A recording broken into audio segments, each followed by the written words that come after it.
رسول الله فقلت عليك السلام يا أبا الحسن ويا أمير المؤمنين. فقال يا فاطمة يظلمني ما يظلمهم ويحزنني ما يحزنهم أنا حرب لمن حاربهم. يا رب وتغزني وأنا عبدت من الأرض لأكون وراءهم ظالما.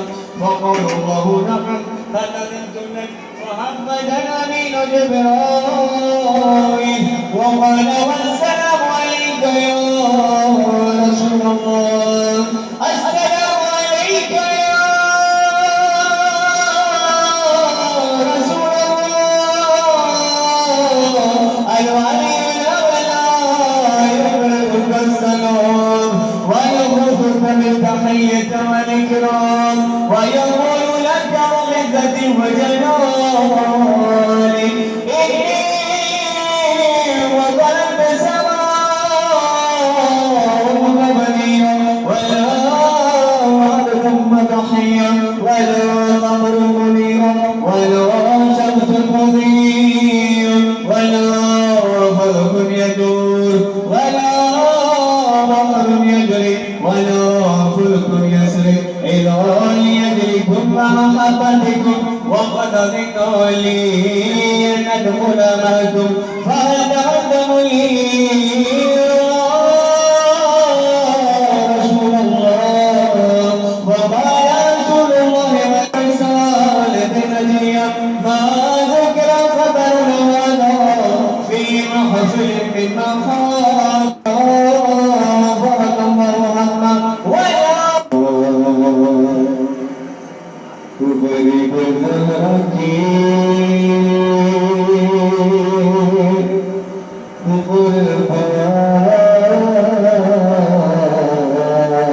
البيان سنو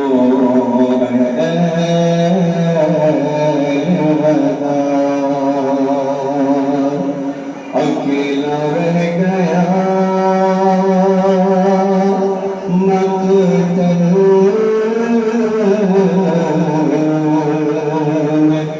جب میرا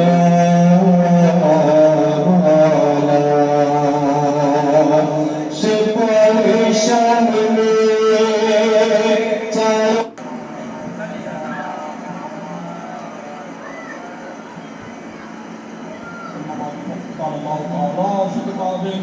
بسم اللہ الرحمن الرحیم محمد إلا رسول محمد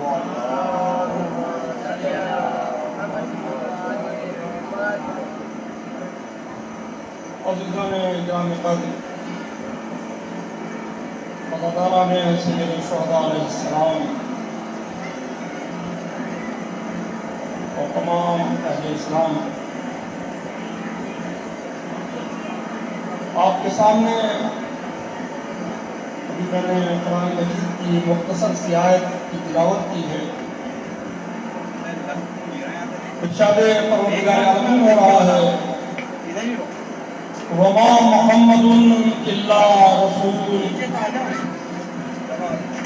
محمد صلی اللہ علیہ وآلہ وسلم نہیں ہیں مگر اللہ کے رسول.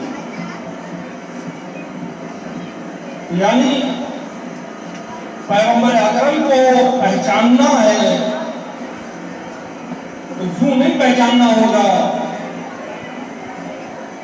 کہ ان کی زلفیں کیسی تھی, ان کی کملی کیسی تھی, ان کی نالین کیسی تھی, ان کی رشتہ داریاں کیسی تھیں, ان کے تعلقات کیسے تھے, بلکہ اللہ کہتا ہے کہ محمد کو پہچاننا ہے تو یوں پہچانو کہ محمد کچھ نہیں ہے بس میرا رسول ہے.